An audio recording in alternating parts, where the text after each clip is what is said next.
In part 1, we uncovered a quiet truth most doctors don't talk about. That circulation problems after 60 often begin in the smallest blood vessels, not the heart, and that beetroot, when paired with black pepper, can help unlock nitric oxide, a molecule your body desperately needs to stay strong and well. But here's something even more important. One food, no matter how powerful, can't do all the work alone. Especially after 60, when the body starts to slow, we need to wake it up with more than just nutrition. We need movement. We need breath. We need rhythm. That's where daily circulation rituals come in, simple, natural habits that act like a second heartbeat. Gentle actions that whisper to your arteries, wake up, keep going. I'm still here. Today we go deeper. I'll show you the very same techniques used quietly in clinics and elderly wellness centers around the world, from an unusual shower method, to a 5-minute walk that acts like a second heart, to a forgotten way of breathing that restores flow and calm. If you're over 60, this may be the most important 10 minutes you give your body all week. When we're young, the body forgives a lot. A skipped meal, a sleepless night, a day without movement. It bounces back without much effort. But after 60, everything changes. The body doesn't just need support, it listens more closely to the signals you give it. That's why habits matter more than ever. Not big, dramatic changes. Not expensive supplements or complex routines. Just simple, daily signals that tell your blood vessels, it's time to wake up. It's time to move. You see, your circulatory system is a living network, like a river. If it's ignored, it stiffens and slows. But when you treat it with care, when you guide it gently every day, it responds. Remembers, like muscle memory for your arteries. The right habits are like daily training sessions for your blood vessels.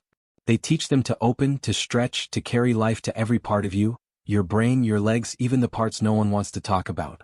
It doesn't take much. Just a few minutes, a bit of rhythm, and a little respect for the body that's carried you this far. Habit number 1, the 3-minute contrast shower. Back in the day, in small villages across Europe, people didn't have fancy spas or pills to keep their blood moving. What they did have was water, cold springs, hot kettles, and a deep respect for how the body responds to nature. One of the oldest circulation techniques still used today in traditional wellness centers is something called the contrast shower. And it's exactly what it sounds like. You start with warm water, not too hot, just enough to relax. Then switch to cold for 30 seconds. It's uncomfortable, yes, but that jolt sends a powerful message to your blood vessels. Wake up. Contract. Push blood where it's needed. Then back to warm, which tells them to relax and open wide again. This back and forth, warm, cold, warm, acts like a gym session for your arteries. It makes them more flexible, more responsive, and over time, less prone to stiffness. Most people over 60 don't realize their blood vessels have gotten lazy. This simple 3-minute ritual brings back the flexibility that aging quietly steals. The best time to do it? First thing in the morning, before the day fills up. It sets the tone, boosts circulation, and even sharpens your mind. You don't need a spa. You don't need a guide. Just 3 minutes, a little courage, and the belief that your body still knows how to respond, if you give it the chance. Habit number 2, the 5-minute calf walk. Most people think circulation is all about the heart. But there's another pump in your body that almost no one talks about, and it's sitting quietly in your legs. It's your calf muscles. Often called the second heart by doctors in vascular medicine, these muscles are built to do more than just help you walk. Every time they contract, they push blood upward against gravity, helping it return to your heart and lungs for oxygen. But after 60, many people stop moving the way they used to.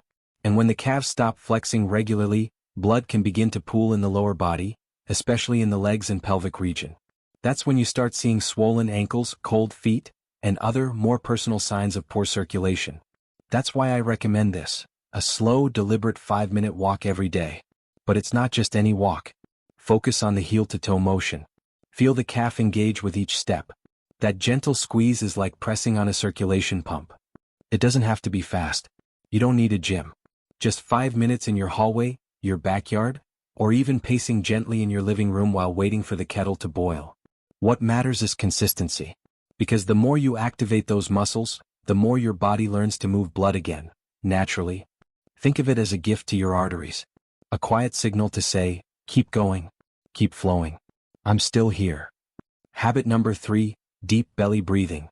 We breathe every day, but most of us are doing it wrong. After 60, Many people start breathing shallower without realizing it. The breath gets stuck in the chest. It's short, rushed, anxious, and over time it robs your body of oxygen. Less oxygen means less energy. But more than that, it means your blood vessels aren't getting the fuel they need to open up, move freely, and nourish your brain, your heart, and even your memory. There's a simple fix. It's called deep belly breathing. And it only takes 2 to 3 minutes, 3 times a day. Here's how to do it. Sit or lie down comfortably. Place one hand on your chest and one on your belly.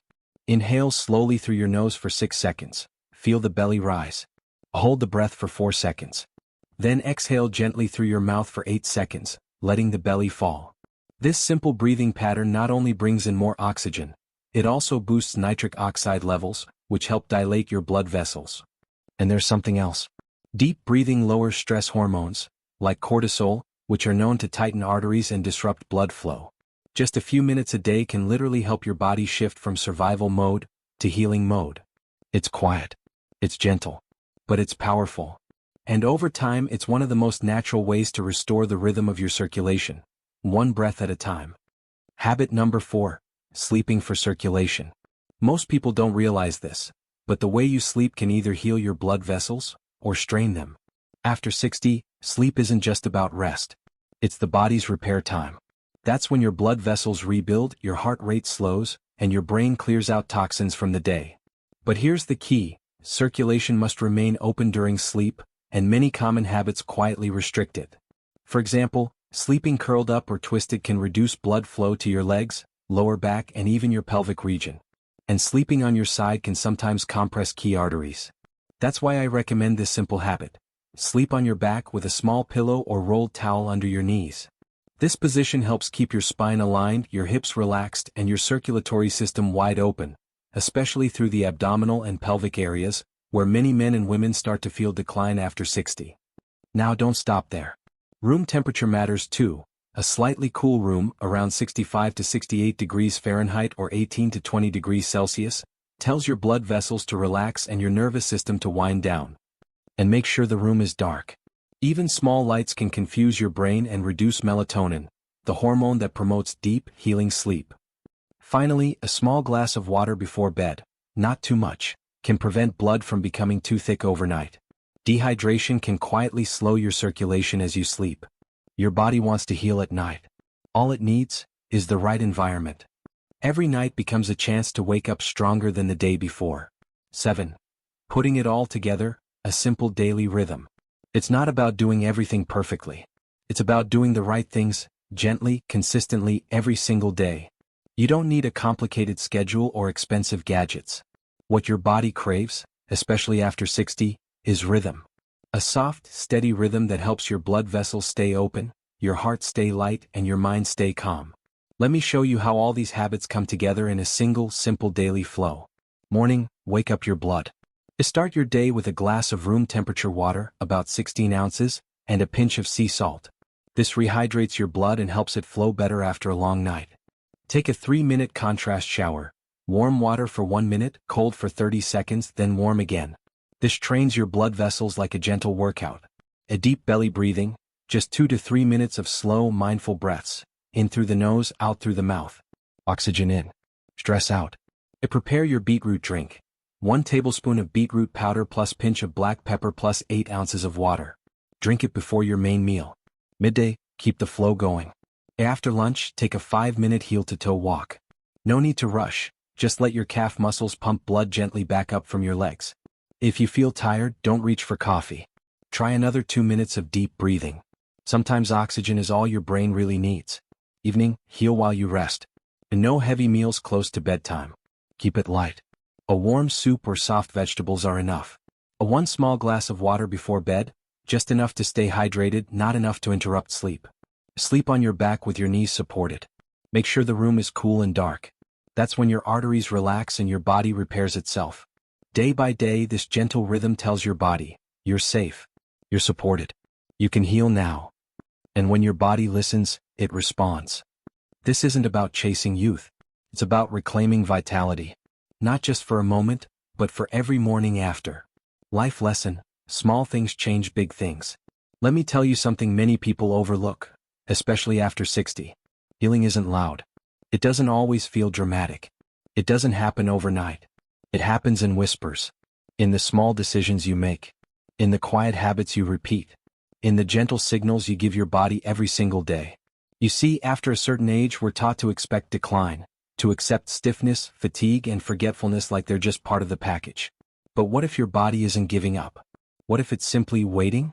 Waiting for you to breathe a little deeper, to walk a little slower, to feed it something nourishing, to let it rest properly.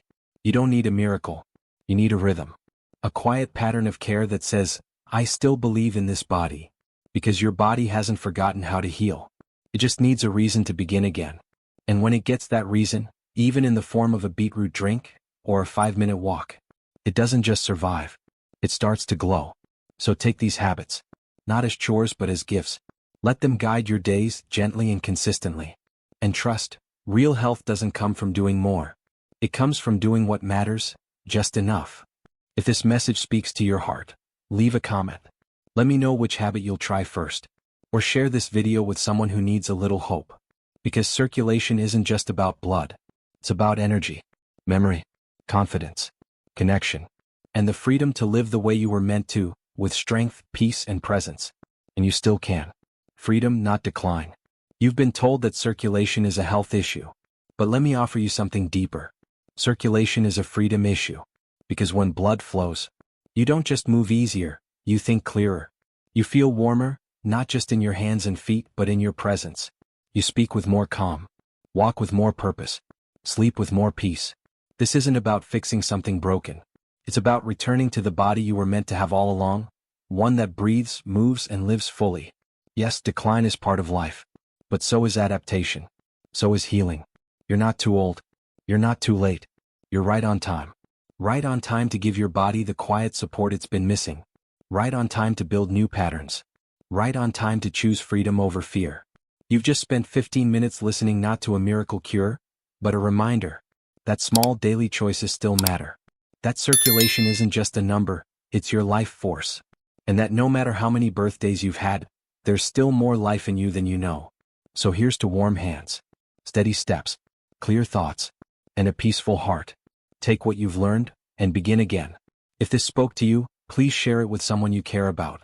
Leave a comment. Your story matters, and so does your health. You're not fading. You're learning to flow again.